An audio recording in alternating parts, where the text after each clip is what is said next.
Analizamos esta noche la política nacional, las últimas designaciones del presidente electo y proclamado, Santiago Peña. Además, vamos a darle una mirada internacional por todo lo que se va dando en cuanto a Taiwán, Estados Unidos, Jerusalén, entre otros aspectos que aquí esta noche queremos abordar con un analista internacional como lo es el doctor Héctor Sosa Llenaro. Buenas noches, doctor, ¿cómo estás? Muy buenas noches, Diego, muy contento y muy agradecido de poder participar una vez más en el programa. Mira, preparé una lista de consultas y quiero pimponear contigo porque además después en las redes sociales escuchamos también las consultas, cuestionamientos, apoyo, como es natural cuando uno opina y tiene como dos vertientes. Claro. Se habla mucho de la vuelta, doctor, de la embajada paraguaya a Jerusalén. Y quiero preguntarte, en una mirada internacional, ¿cómo nos deja a Paraguay? Es una pregunta bastante importante y delicada políticamente hablando. ¿Por qué? Y quiero hacerte una pequeña, citar un antecedente, el caso Trump. Sí. ¿Verdad? Durante su gobierno, Donald Trump, a los 16 meses exactamente de la presidencia, él decidió hacer ese traslado de Tel Aviv a Jerusalén. Sí. Hay que aclarar que todas las embajadas de todos los países están en Tel Aviv. No están, ninguna está en Jerusalén, salvo la de Estados Unidos ahora, ¿verdad? Sí. Bueno, ¿qué pasa? Hubo una oposición, pero acérrima a Donald Trump resulta que se acusó de haber roto el equilibrio entre tres facciones muy importantes, que son los árabes, por un lado, los judíos por otro y el cristianismo por otro. Tenemos que tener en cuenta que Jerusalén es considerada ciudad sagrada por estos tres grupos. Sí. Ciudad sagrada. Cada uno reivindica sus derechos sobre Jerusalén. Cada uno de estos grupos muy poderosos a nivel mundial. Sí. Fíjense, el grupo árabe, o sea, los cristianos y por supuesto los judíos, ¿verdad? Que más o menos juegan de locales. Bueno, eso en cuanto a una visión un poco geopolítica, ¿verdad? Ahora, después tenemos los grupos como Hezbollah, tenemos Cisjordania, tenemos Palestina y tenemos la Franja de Gaza, que están siempre peleando justamente por esa supremacía y con Israel siempre enfrentados ya sea acusación de invasiones o por acusaciones de que supuestamente Israel está ocupando un territorio que es un territorio árabe o palestino. ¿Y qué podemos perder económicamente, doctor, si nos mudamos a Jerusalén? Yo te cambiaría la pregunta y te diría, ¿qué vamos a ganar económicamente? Perder nada porque no tenemos nada con ellos. Sí. Pero justamente lo que se le cuestionó a Trump. Resulta que Estados Unidos sí es un país que no da puntadas sin hilo. Sí. Y se le dijo a Trump, estas cosas de hacer un cambio de embajada, nada menos que a un lugar tan conflictivo, se hace a cambio de algo. Sí. Y Estados Unidos no tuvo a cambio de nada esa concesión que se hizo, ¿verdad? Menos nosotros, ¿verdad? O sea, a nosotros, ¿en qué nos beneficia hacer una operación como esa? Salvo que se negocie con Israel, que no se olviden que Israel también es lo que es gracias al voto en la ONU de Paraguay. Sí. No se olviden de eso, ¿verdad? Nosotros en serio colaboramos bastante con Israel ya desde su inicio, desde el 46 que se instala el gobierno de Israel. Sí. ¿Verdad? El país de Israel que se crea. Entonces, yo creo que tenemos en último caso que negociar beneficios. Se me ocurre temas de tecnología, porque Israel está en tecnología de punta, armamento, por ejemplo, ¿verdad? Por lo menos cobremos algo por eso. Capacitación. O sea, capacitación, ya lo digo, tecnología, armamento, etcétera. ¿Y qué pasó, doctor, con aquel cambio que en la última parte de su gobierno Horacio Cartes había hecho y que después lo volvió a modificar, Marito? Bueno, yo felicito al presidente Mario Abdo Benítez, una de las pocas cosas que quiero felicitar, porque él dejó sin efecto ese traslado, justamente para evitar, miren que podemos inclusive convertirnos en un objetivo de ataque de los movimientos como Hezbollah, como la OLP, etcétera, que son instituciones terroristas, ¿verdad? Muy importantes, porque ellos toman eso como un atropello y un avasallamiento nada menos que a su religión, que ustedes saben que eso es sagrado para ellos, ¿verdad? Cambiándote de tema, doctor, estaba viendo en todo este periodo de transición que hay como un guiño desde lo periodístico por el grupo de Horacio Cartes y por supuesto de Santi Peña, mostrando hacia Taiwán un acercamiento y que este lazo diplomático va a continuar. ¿Te parece una acertada o una equivocación internacionalmente y políticamente hablando esto? Yo creo que la relación entre Paraguay y Taiwán siempre fue beneficiosa. Tenemos más de 60 años de una relación estable. No se olviden que estamos hablando con un país, relacionándonos con un país de punta, que está entre los primeros, está entre los dragones de Asia. Sí. ¿Verdad? Es un país de una importancia estratégica muy importante y con una tecnología muy importante. Yo suelo decir que somos hasta un poco desagradecidos con Taiwán por todos los beneficios, porque a mí me consta, inclusive yo conozco los beneficios que nos dan, la asistencia técnica. Ahora vieron lo que es, ahora justamente se recibieron los primeros egresados a la Universidad Politécnica de Taiwán, con un nivel altísimo, porque vienen profesores de primer nivel. En la parte de agricultura, en la parte de cría de animales, de ganado, etcétera, ¿verdad? O sea, yo hasta diría potenciar más, pero no y un término un poco, no me gusta esto, la mendicidad, no, que nos den tecnología, que nos enseñen a pescar, no que nos den el pescado, ¿verdad? Lo otro, doctor, y quiero enganchar con el análisis internacional. El 15 de agosto asumen todos aquellos ministros que ya fueron anunciados con antelación por Santi Peña. Como sos analista internacional, quiero preguntarte cómo ves para Cancillería a Rubén Ramírez Lezcano y a tu criterio, ¿cómo ves que podría él tener o si tendría un papel protagónico? Bueno, yo definitivamente creo que el Paraguay tiene que empezar a tener un papel protagónico por la situación muy privilegiada geopolítica que tiene. Nosotros creo que tenemos que empezar a aprovechar nuestro lugar de centro de América del Sur, ¿verdad? Para que sea como un centro operativo de todo lo que sea América del Sur. Sí. El desafío que tiene el canciller ahora es bastante grande, ¿verdad? Yo espero que él tenga, yo no lo conozco, parece una persona muy buena, parece una persona, no tiene peros por lo menos, ¿verdad? Ahora, eso no basta, hay que tener presencia, hay que aprender a tener elementos de negociación, que es algo que nuestro país no tiene. Y espero que este nuevo gobierno fije estrategias a largo plazo a nivel internacional. Son cosas, es demasiado lo que tiene que hacer el nuevo Ministerio de Relaciones Exteriores si quiere hacer las cosas bien, ¿verdad? Fijar, como le digo, políticas internacionales como nuestros vecinos, ¿verdad?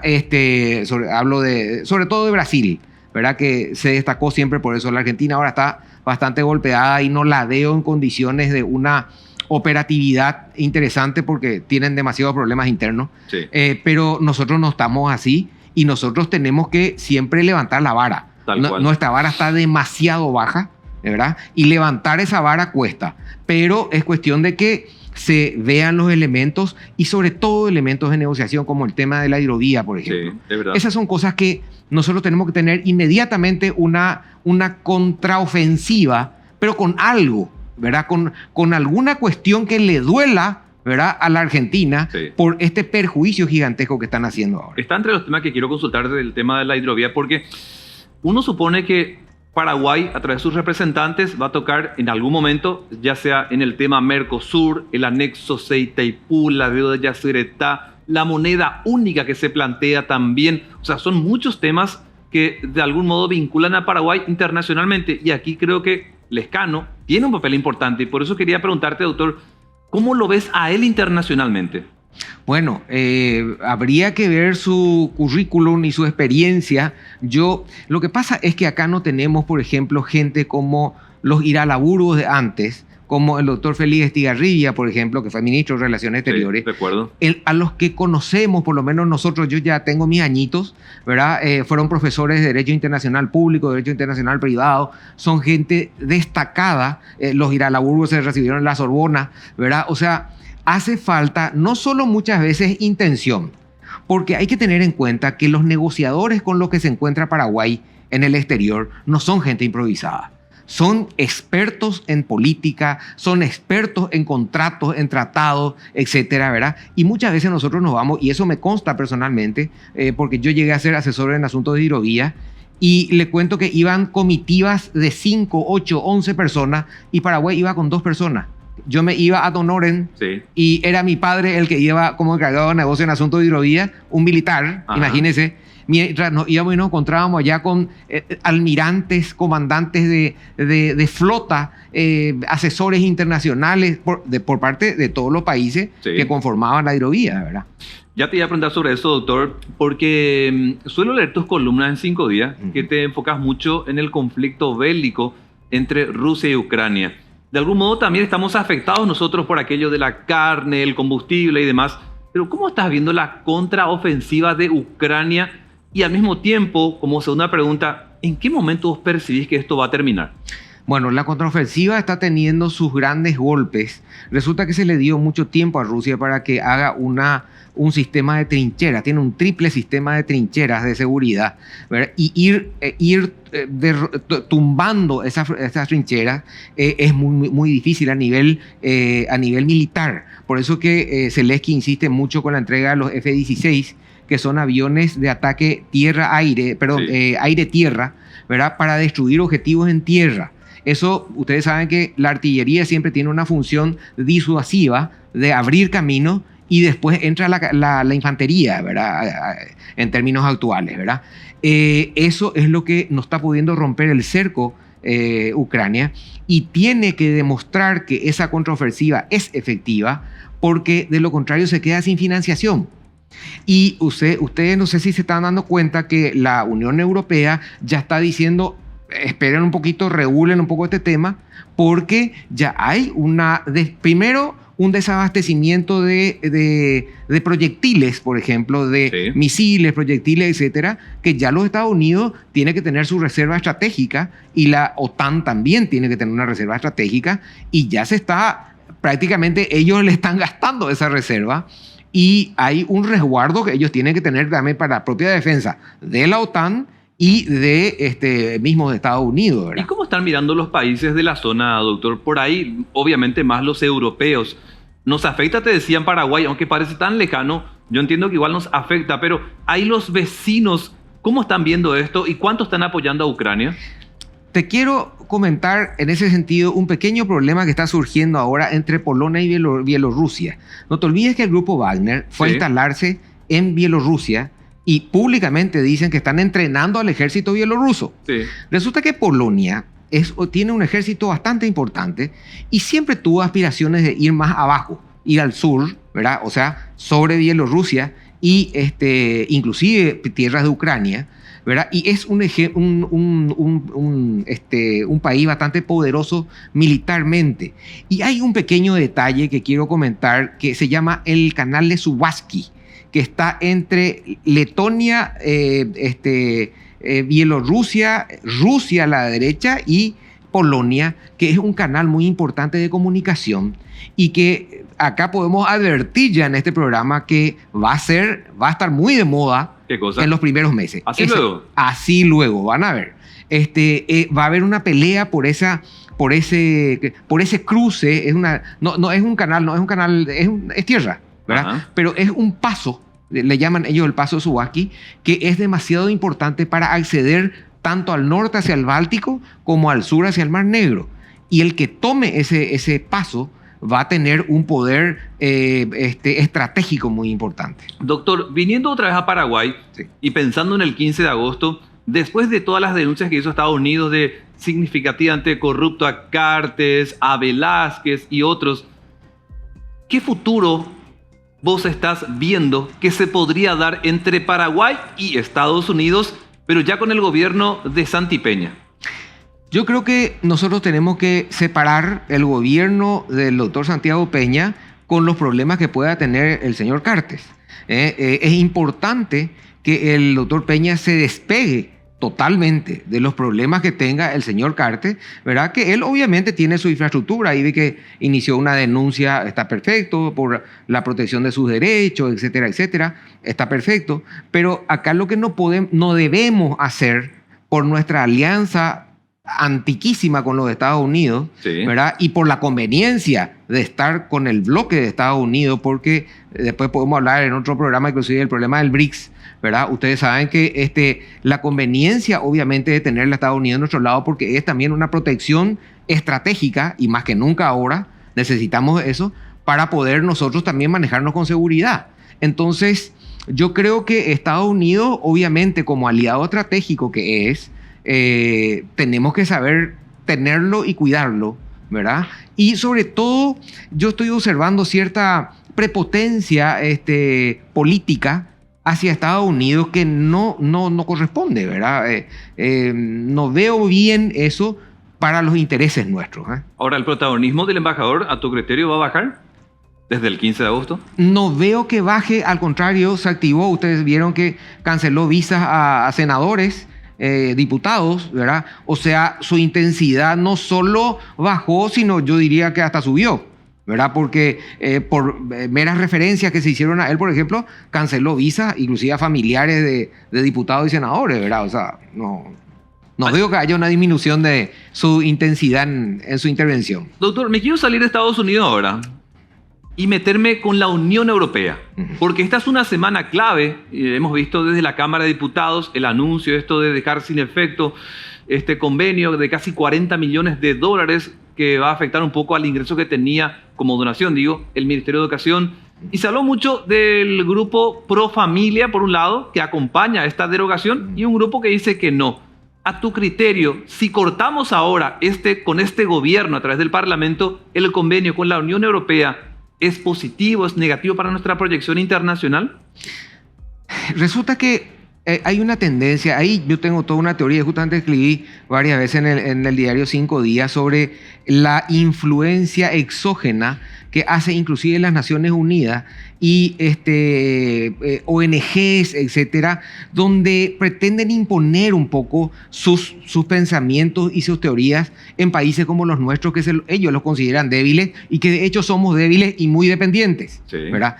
Entonces, si esa concesión, ese dinero que nos va a dar la Unión Europea contiene ingredientes que hagan cambiar las estructuras de nuestras costumbres, de nuestra forma de ser, y inclusive constitucionales, porque el tema del hombre y la mujer, por ejemplo, que en nuestra Constitución, claro, la teoría, el tema de género, que es no solamente un pensamiento mío o tuyo, está en la Constitución Nacional. ¿Pero vos estarías de acuerdo con anular este convenio, doctor?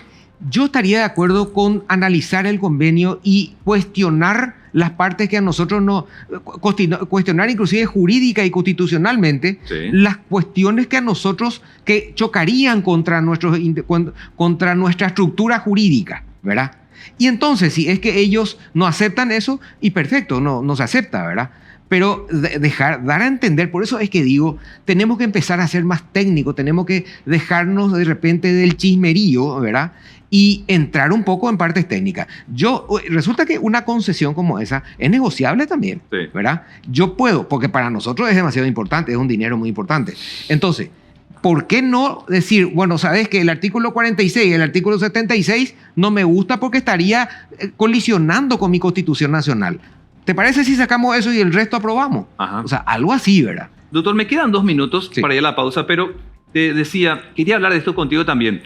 Argentina se reafirma en esta postura del peaje a la hidrovía, y Paraguay, a través de sus parlasurianos, manifestaron un reclamo esperando que Cancillería Argentina le dé retorno de por qué están cobrando. ¿Cómo nos afecta la continuidad de este peaje, pero a la economía paraguaya? Muy gravísimo, en forma totalmente, no solo a la paraguaya, sino a la boliviana, a la brasilera, porque fíjense que a la protesta paraguaya, sí, se sumó Brasil, Bolivia y Uruguay. Sí. O sea, es grave para todos los afectados por el Tratado del Mercosur, que de hecho hay una violación expresa, sí, al Tratado del Mercosur al aplicar un peaje como este. Además, la Argentina hasta ahora no puede justificar la razón del peaje, porque supuestamente se debe a dragado y a balizamiento, y ese trabajo no está demostrado que está hecho, y tampoco fue aprobado por los países miembros. Claro. ¿Verdad? Fue unilateral esto. Fue unilateral. O sea, yo no puedo hacer un dragado y un balizamiento. Balizamiento quiere decir señalización en el río, ¿verdad? Para la navegación. sin haber sido consentido por los países miembros y en consecuencia corresponder al cobro. ¿Ya viste nuestros nuevos parlasurianos, doctor, que estuvieron hablando justamente y saber un poco si esa defensa desde Paraguay, desde el Parlasur, tendría efecto? Porque son nuestros legisladores, pero para afuera. ¿Los viste ya algunos de ellos? Si la vemos a la señora Virina, por ejemplo, ya tenemos que pagar nomás ya el peaje, ¿verdad? ¿Verdad? Yo le diría ya al Estado, pague nomás ya el peaje, a los pobres armadores y personas que naveguen, que paguen, ¿verdad? O sea, acá tenemos, yo creo que no se puede designar, el Congreso Nacional no puede designar a gente absolutamente improvisada para ir a negociar. Es lo que le digo, con la Argentina, sobre todo con Argentina o con el Brasil, ¿verdad? Esa gente te viene con compendios así de grandes que tenemos problemas nosotros de lectura, ¿verdad? Así que no sé luego cómo se va a leer un compendio de este tipo, ¿verdad? Gente que no sabe tampoco leer, ¿verdad? Entonces, es peligroso, ¿verdad? Y la última consulta, doctor. Se viene este juicio internacional que está en desarrollo y se tiene que resolver. Paraguay con Venezuela, lo de PDVSA. Sí. ¿A tu criterio sería una acertada o un error que el gobierno de Santipena se esté aliando a Maduro? Un gran error estratégico y político. Maduro es una persona que tiene un gobierno dictatorial. Nosotros no podemos, como nuestra constitución nos prohíbe tener relación con un gobierno en quiebra absoluta y en total inestabilidad política y con las arbitrariedades y los abusos de Maduro. Yo no veo y no hace falta. Si es por la deuda de PDVSA, se puede tratar como deudor y acreedor, ¿verdad? Y terminó. O sea, es un trato jurídico que hay que tener con esta gente. Doctor, siempre es un gusto tenerte aquí en Voces para analizar los temas internacionales. Es un poco complicado conseguir analistas internacionales. Sí, porque exige una permanente actualización y sobre todo analizar los criterios de la gente, porque en esto la gente tiene un criterio, el otro tiene un criterio, entonces extractar un poco la verdad, ¿verdad? Para tratar de ser un poco imparcial, ¿verdad? Bueno, seguramente en los primeros meses del gobierno de Santi te vamos a llamar de vuelta. Con mucho gusto. Gracias, doctor Héctor Sosa Gennaro, analista internacional aquí en el programa Voces, para darle una mirada internacional a este programa sobre las cosas que vinculan o afectan a Paraguay. Una breve pausa, de la vuelta vamos a ocuparnos del Partido Liberal Radical Auténtico en crisis. ¿Cuál es su futuro? En detalles, a la vuelta de la pausa.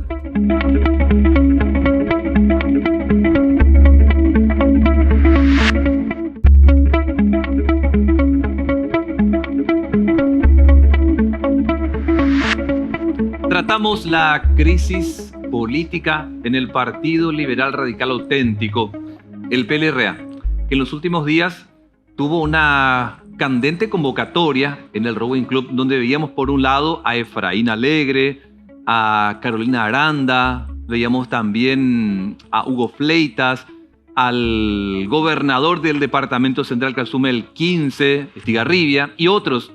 Para analizar esto y bajar aquí a la mesa esta noche con relación a este tema, hemos invitado a Efraín Alegre Jr. Lo voy a llamar así porque es el hijo, precisamente, de quien es protagónico en el ámbito de la oposición y que hoy espero que a calzón quitado nos cuente lo que pasa dentro del PLRA.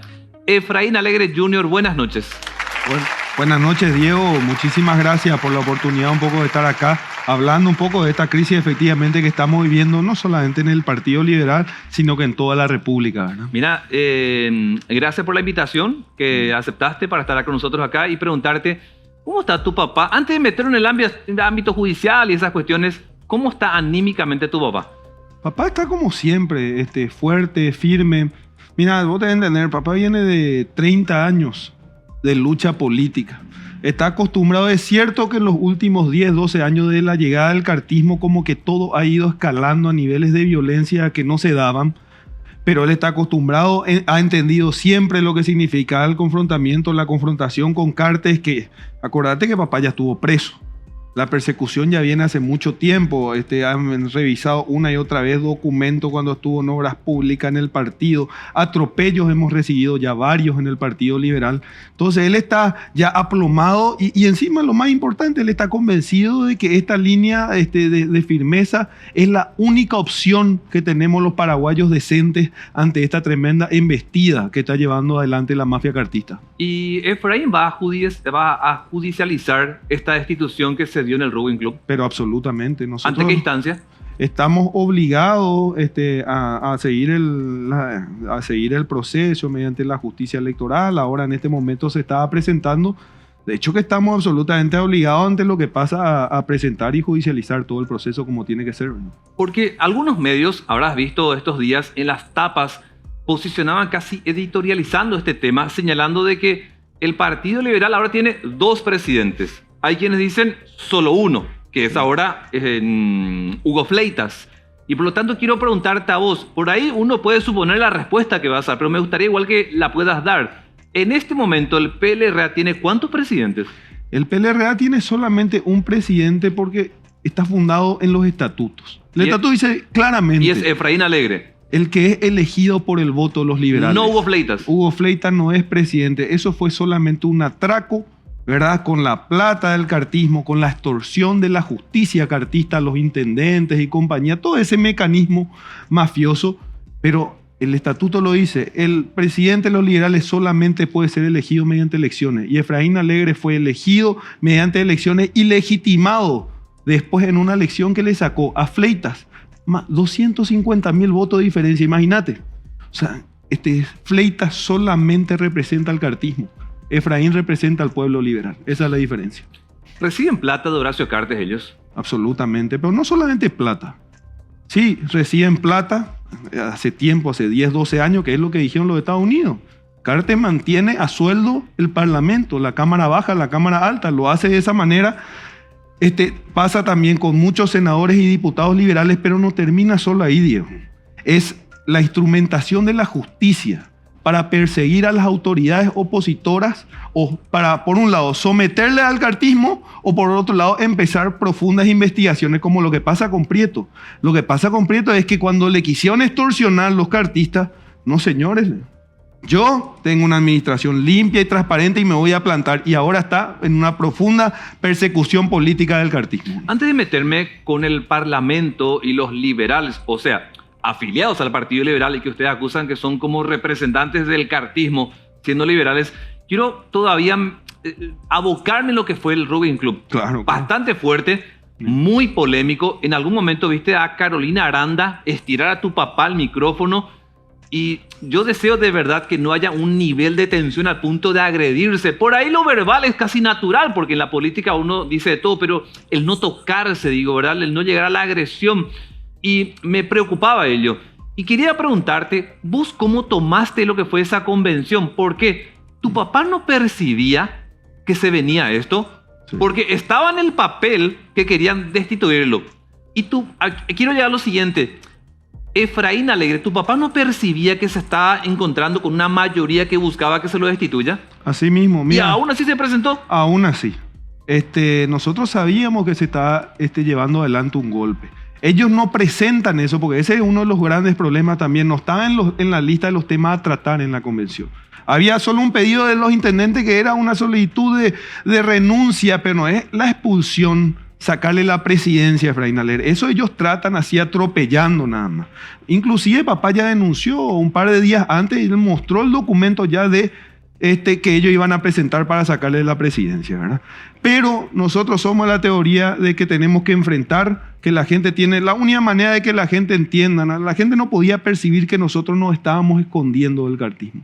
Teníamos que presentarnos, teníamos que enfrentarnos, y bueno, entendíamos que estas eran las consecuencias, pues actuamos acorde a la ley. Con Escribano, Efraín Alegre no permitió que se trate, porque era claramente ilegal la intención que ellos tenían de su expulsión, no permitió, lo hizo por escribanía y nos retiramos en ese momento, no nos prestamos a ese circo montado por el cartismo. ¿Cómo respondes a aquella gente desde los medios y las redes sociales que aseguran que tu papá es un autoritario porque levantó la sesión cuando se debía o se pretendía analizar su destitución? Entonces lo tratan a él como autoritario por no conceder la palabra a otros integrantes convencionales. O sea, cuando dicen Efraín es acá el autoritario, ¿cómo les devolves?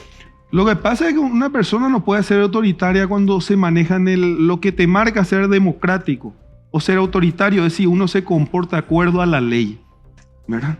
Nosotros en todo momento nos hemos comportado de acuerdo a la ley, no hemos atropellado nada. Hemos respetado claramente los estatutos y siempre nos hemos comportado así. Acuérdate una cosa, Diego. La Convención Liberal ya le expulsó a los cartistas del Partido Liberal, votando en mayoría, ¿verdad? De acuerdo a la ley, cumpliendo todos los procesos estipulados en nuestros estatutos partidarios, y se fueron, y como la justicia maneja cartes, se fueron a llorarle a la justicia y la justicia les volvió a meter al Partido Liberal. Nosotros ya tuvimos convenciones en las que perdimos y acompañamos las posturas que se han decidido en mayoría, pero siempre dentro del margen de la ley. Lo que está fuera de la ley, eso es lo autoritario, cuando se atropella al margen de lo que dice la Constitución y las leyes. ¿Y qué respuesta da tu papá o vos como hijo cuando se dice que se atornilla al cargo como presidente por aquella cuestión del subsidio electoral y otras cuestiones que solamente habrás visto muchas veces en las redes sociales, pero ¿qué retorno le da tu papá a ese tipo de acusaciones? Mira, a mí no me gusta hablar en nombre de mi padre. Prefiero hablar en mi nombre. Sí. Yo no le doy ninguna importancia. Lo que pasa es que nosotros estamos viviendo una sociedad profundamente polarizada, ¿verdad? Con unos medios que también se están ayornando al poder, ¿verdad? Fíjate, con nombre y apellido, pues yo no tengo nada que estar escondiendo. El caso Vargas Peña. Enrique Vargas Peña. Enrique Vargas Peña, al día antes de la elección, el cartismo era la mafia, era todo lo que veníamos escuchando hace un año y medio. Sí. Al día siguiente de la elección, él ya era cartista, ¿verdad? En los medios se están acomodando al poder de una manera escandalosa. No lo voy a defender. Pero, cada uno se defiende. Ahora, claro, yo recuerdo, porque vi justamente lo que Vargas Peña presentaba, sí, porque se había molestado mucho con tu papá, sí, porque se acercó a Paraguayo Cubas. Claro. Y Paraguayo Cubas, que fue un rival político, y que por ahí la lectura se decía, Paraguayo le robó votos a la Concertación, sí, a tu papá.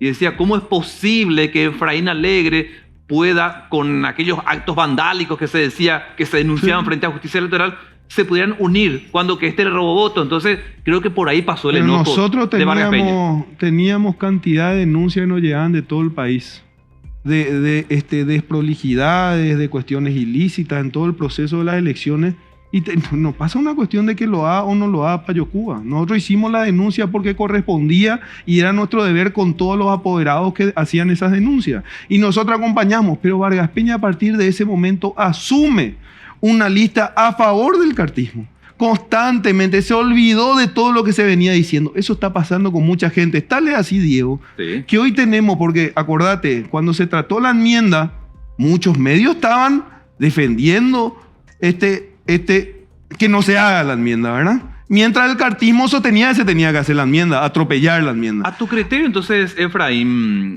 ¿Enrique Vargas Peña es un cartista? Totalmente.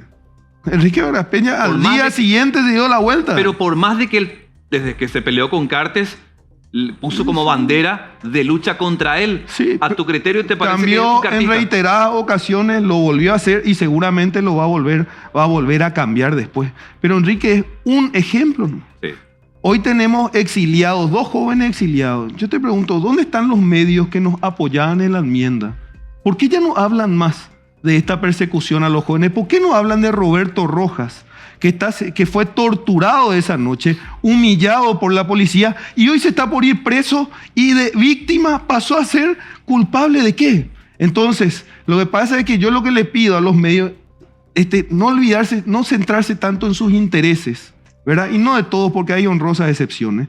Y acordarse un poco de la patria. Cuando salimos en ese momento, salimos a defender la patria. Estos jóvenes que hoy están por ir presos, esos son perseguidos por salir a defender la Constitución. Y eso muchos hoy se olvidan cuando que en el 2017 a esos jóvenes le necesitaban para que salgan a defender. Ahora, como verás, aquí, como lo hemos hecho con otros opositores, hemos invitado sin ningún problema, sin ninguna bajada de línea. Vos, de hecho, estás aquí presente. Totalmente. Aquí quiero llegar.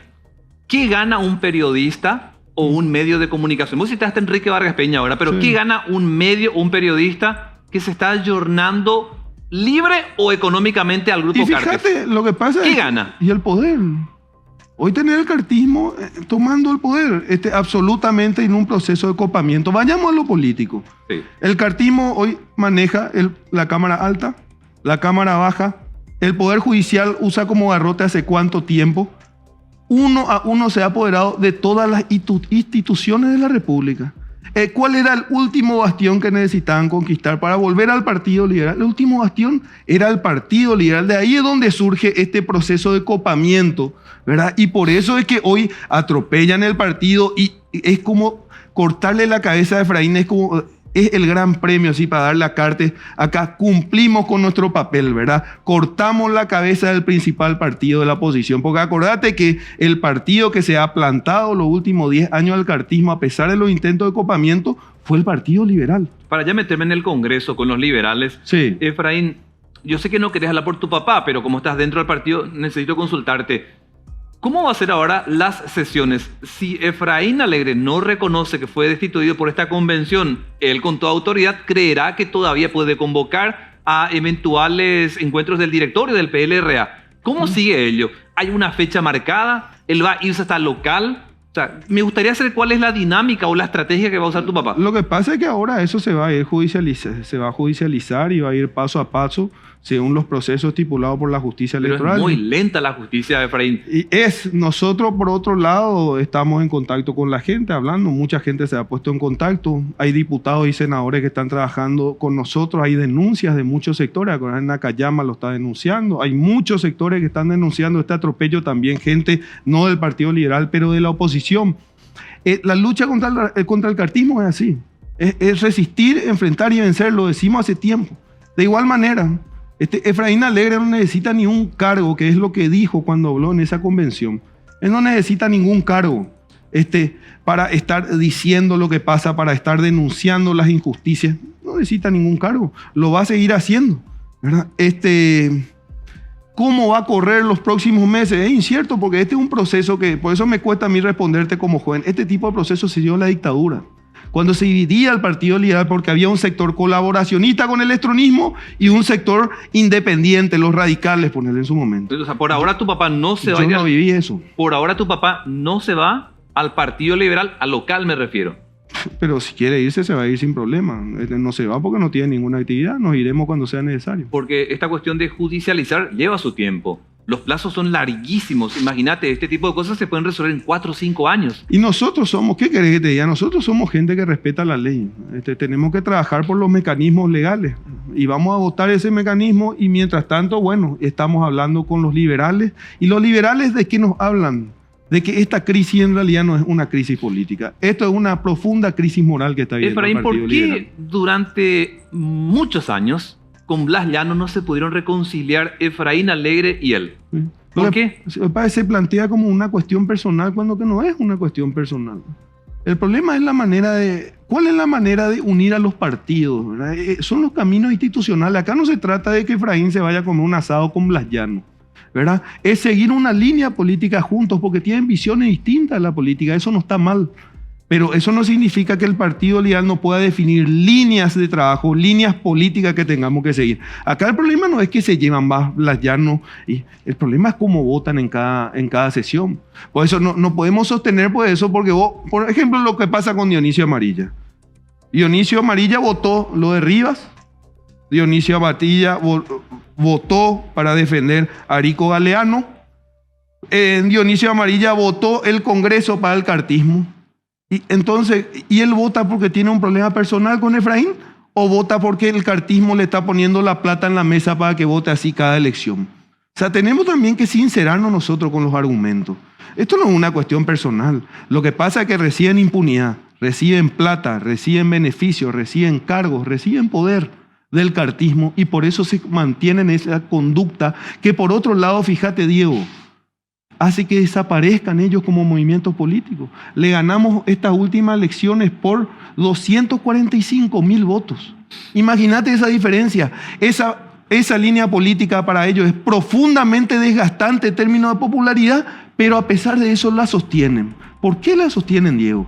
Y ahí está, la plata, la impunidad, los intereses. Según Llano, él le llamó muchísimas veces en campaña electoral a tu papá, pero él nunca le atendió. ¿Eso es verdad o es mentira? Es que claro que son mentiras. Es un argumento de criatura de preescolar, ¿verdad? Pues yo me enojé con Efraín porque él no me atiende el teléfono. Pero por favor, Blas Llano, vos estás enojado con Efraín porque sos un cartista y lo has demostrado en los últimos 10 años. Blas Llano estuvo en el cruce llamada el atropello al Partido Liberal. A ese nivel lo que pasa, por eso te digo, la crisis ya, esto no existió en la historia del Partido Liberal, un sector que juega abiertamente con el Partido Colorado, que vote en cada sesión. Eso nunca existió en nuestra historia. Ahora sí me quiero meter en el Congreso. Sí. Y quiero preguntarte, ¿quiénes son los colorados en diputados, pero que entraron como liberales? Te tengo que citar. Citame, uno me acuerdo rápidamente es Marcelo Salinas, que es el esposo de la intendenta tan quilombera. Esta intendenta le sacó el micrófono a papá en la convención. Carolina Aranda. La intendenta de Roque Alonso. Claro, la intendenta. Bueno, su marido es un colorado. Su marido en la primera sesión ya se fue de vicesegundo del cartismo. Por eso pues pasa. Ahora ya se perdió la vergüenza. No es como antes que se ocultaban los vendidos, hacían medio disfrazados. No, ahora abierto, a la luz del día, ¿verdad? Colorados que usan de fachada el Partido Liberal. Así mismo, sin duda. Ahí tenés un ejemplo clarísimo. Bueno, y en diputados, ¿te acordás de otros liberales?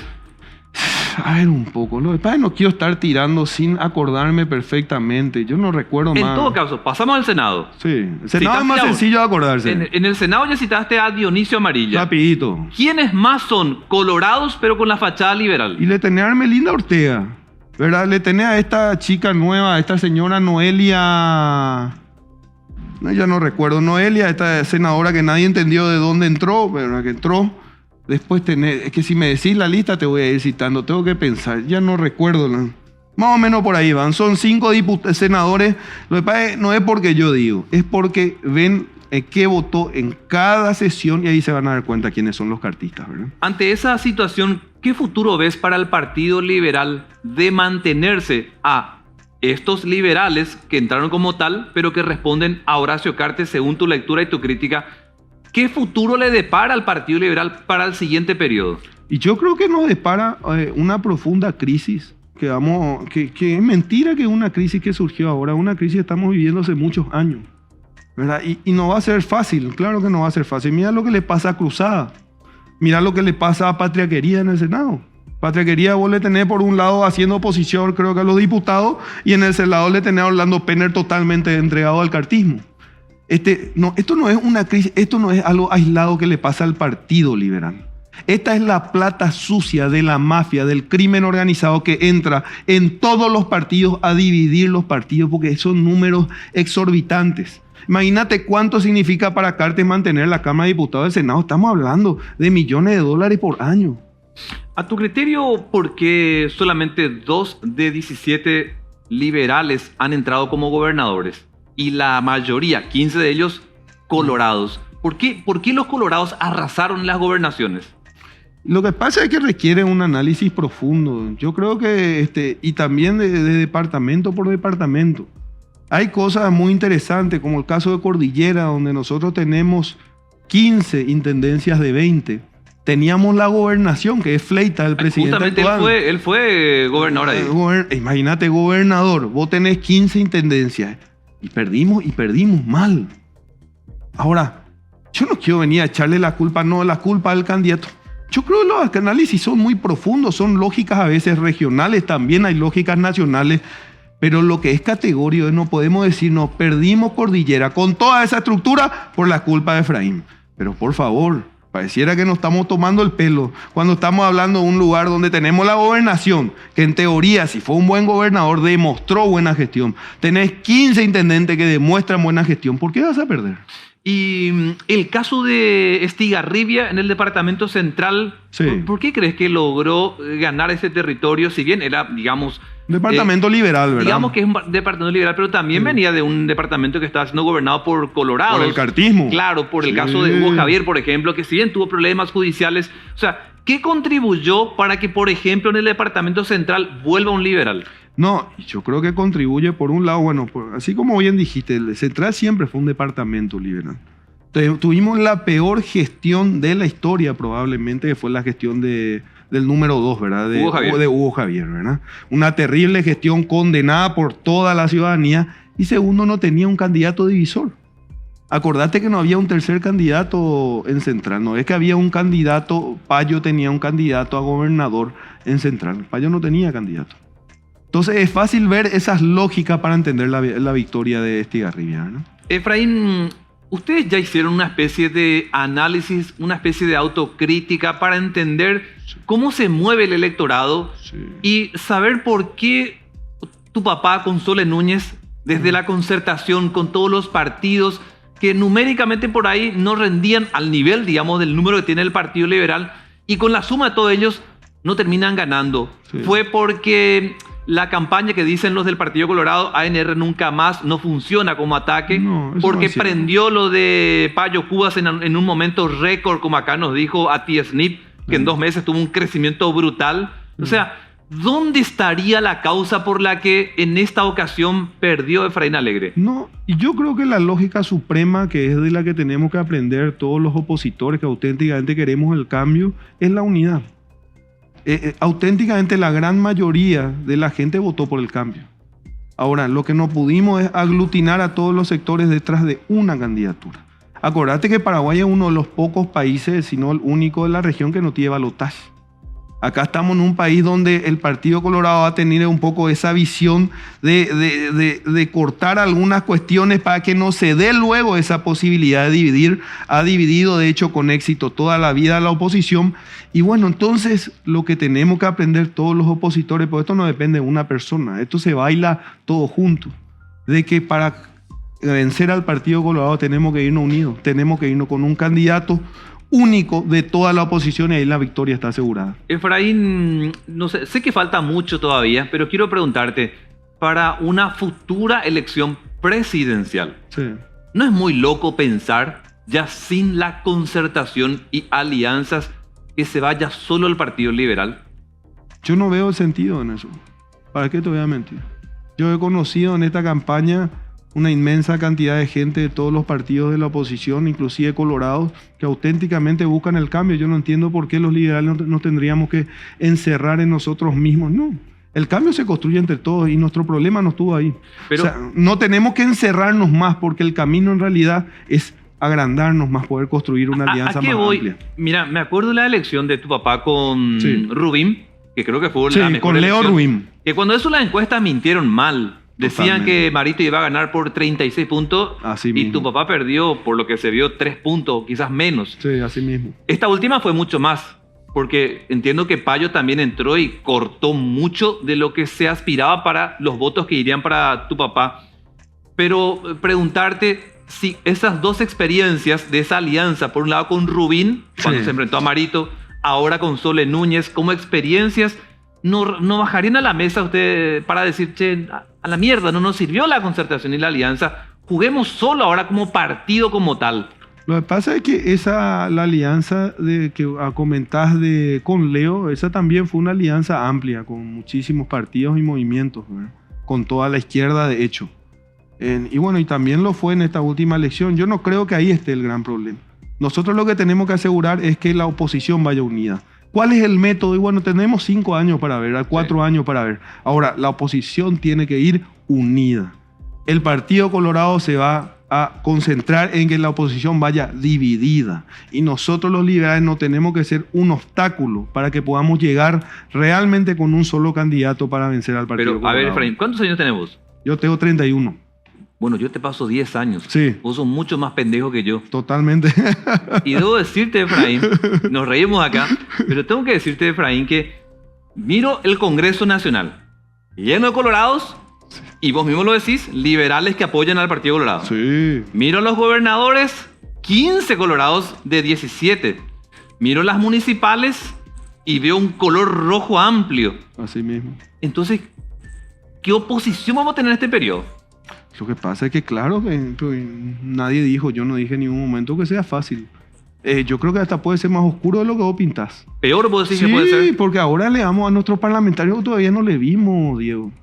Acá tenemos 4 años donde el cartismo está platazo limpio, con la justicia. Vamos a ver quiénes se venden. Acá vamos a tener un lindo 2-3 años para ver cómo los perros en masa se venden. Pero también vamos a conocerle a los que no tienen precio. Porque acá muchos hablan que Efraín tal cosa. Bueno, pues Efraín llegó donde está, porque él no se vende. Y bueno, veamos ahora en el Parlamento quién no se vende, ¿verdad? Porque es sencillo de ver. Diego, vos sabés, vemos las votaciones, ¿cómo votaste? Bueno, vota con carta, vos no estás. Es 2 más 2 es 4. Entonces vamos a ver quién es puro discurso o quién auténticamente está para resistir al crimen organizado y a la mafia cartista. Efraín, y ese líder natural que por fuera de los incluso liberales que están votando por los colorados, que pueda aprender como figura de oposición Sí. ¿Podría estar dentro del Partido Liberal o tenemos que rebuscarnos en otros partidos? Yo creo que puede estar en el Partido Liberal perfectamente como puede estar en cualquier otro partido de la oposición. No tengo ninguna duda. Se puede dar. Esto está empezando. Ahora hay nuevas figuras en el Parlamento que yo miro con cierto entusiasmo, que por lo menos hasta el día de hoy han mostrado postura, ¿verdad? Y yo tengo esperanza de que sí. Ahora sí, yo te aclaro, a pesar de que yo soy joven, yo no entro en ese cuento de que acá los jóvenes vamos a hacer el cambio y los viejos se van. No. Es una mezcla, ¿verdad? Mira lo que pasó con Rubén Rubín. A la primera ya nos mostró siendo joven. No, lamentable, tristísimo. A mí no me decepcionó porque yo ya veía venir. O sea, pero vos tenías unas expectativas con Rubén Rubín. No, porque yo tuve la oportunidad de hablar una vez y ya me adelantó que este iba a ser su camino, ¿verdad? Pero una larga historia que no hace falta comentar. Lo cierto y concreto, yo ya veía venir esto en la primera sesión. Y en la primera se vendió, siendo joven, ¿verdad? Entonces no es una cuestión del que el joven, no, si es joven tal, no. Acá es una mezcla. Sí van a haber gente joven de primer nivel porque hay gente joven en el Parlamento de primer nivel, pero también hay gente con experiencia que yo creo que va a entrar y que está con voluntad, porque acá es moral, es la crisis. Pero vos te das cuenta, Efraín, que vos estás hablando de gente en el Congreso que es de la oposición. Sí. Ni siquiera estás hablando de los colorados. Sí. Entonces, por eso es que yo, con la esperanza de que haya una batalla electoral interesante, tengamos a líderes que puedan desde la oposición encarar al Partido Colorado. Claro, así mismo. Pero esto ocurre rápido. Y la otra vez dije en el noticiero, te digo la verdad, Efraín, Decime. que si esto continúa así desde la oposición y más en el Partido Liberal, como está ahora, me animo a decir que en el siguiente periodo no van a meter ni un solo senador los liberales. Esa es mi opinión. No tengo cómo demostrarte, solo leo un poco el contexto actual. Claro, claro. Y yo me animo a decirte acá, Efraín, veo a un partido liberal sin un solo representante en el siguiente periodo si siguen con esta crisis. Vos sabés, Diego, esta preocupación que vos planteás, no vaya a creer que es una preocupación tuya, no. A mí, cientos y cientos de liberales me han dicho en los últimos meses que esa es su gran preocupación. La desaparición del partido. ¿Qué va a pasar con nuestro partido? Porque ven lo que pasa. Esto de que de los políticos que se venden, los corruptos, esto no es que pasa solamente en el Senado. Es una crisis profunda, crisis moral que va de arriba para abajo. Mirarle la convención. En la convención se levantó a hablar un concejal de San Lorenzo. Un concejal de San Lorenzo se levanta a criticar. También estuvo Freddy Franco criticando. Sí. O sea, los dos fueron concejales de Albino Ferrer, probablemente el intendente más nefasto de todo el país, el intendente de San Lorenzo. No sé si vos le recordás. Claro. Nos llevó la Muni porque no consiguió la rueda para llevar seguramente. Un gran badulaque. Vos sabés que los concejales liberales, Osvaldo Gómez, Freddy Franco, ellos estaban en una suerte de cogobierno con ese intendente. ¿Vos qué pensás que pasa cuando vos hablas con los dirigentes sanlorenzanos? ¿Vos creés que no te hablan de eso? ¿Vos creés que no te dicen ellos, no tenemos más posibilidad de meter concejal e intendente porque están todos vendidos al Partido Colorado? Esa es una preocupación que existe en el partido. Es un debate que va a estar muy fuerte en los próximos años. Y vos estás hablando del hijo de Federico Franco. Sí, señor. Ex presidente de la República. Sí, señor. En la época de Fernando Lugo y todo lo que hemos aprovechando que hablamos de la convención para hablar de los males que afligen a la oposición y en particular al Partido Liberal. La crisis es moral, ¿verdad? Y ese es un debate que se va a dar muy fuerte en los próximos años. La última pregunta, porque tenemos que cerrar esta noche el programa, Efraín. Hugo Fleitas, de continuar como presidente del Partido Liberal. Hugo Fleitas no es presidente del Partido Liberal. Bueno, quedó por la mayoría de esta convención. Pero una convención que había terminado ya. Suponiendo, ¿ok? Yo sé que van a judicializar, etcétera, pero de continuar como esta mayoría estableció Hugo Fleitas como presidente, ¿qué futuro político le depara al Partido Liberal? Un futuro de división, ¿verdad? El único camino a la unidad siempre es el camino de la institucionalidad. Nunca se construye ninguna unidad con atropellos ilegales. Fleitas no es presidente porque fue un atraco absolutamente ilegal que no corresponde con la ley, no corresponde con el estatuto partidario.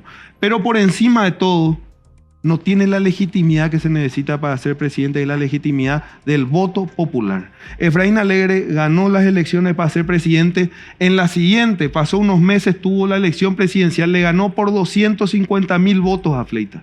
250.000. Y de Efraín Alegre pueden decir muchas cosas, pero nadie va a decir que está vendido al cartismo. Nadie. Eso no se puede decir de Efraín Alegre. Y ese es el problema que tiene ese equipo. Ese es el equipo de los cartistas y de los bandidos, el equipo de Dionisio, el equipo de Carolina Aranda, de Marcelo Salinas, todos los cartistas que le vamos a citar acá, Diego, bueno, son ellos. Bueno, gracias Efraín por aceptar la invitación. Espero que en otra ocasión puedas venir nuevamente a debatir el contexto del Partido Liberal. Yo de verdad espero que se pueda consolidar la oposición para que no le sea muy fácil al Partido Colorado en cada elección municipal o general. Yo espero que la oposición, y en especial el Partido Liberal, se pueda reinventar y entender que el camino que tiene que seguir es un camino de oposición, de firmeza y de honestidad. Tenemos que cambiar esa realidad que estamos sufriendo. Muchas gracias. A ustedes también por acompañarnos en otra noche de análisis y de debate y cómo se encuentra el Partido Liberal Radical Auténtico. Nos reencontramos en otra próxima edición.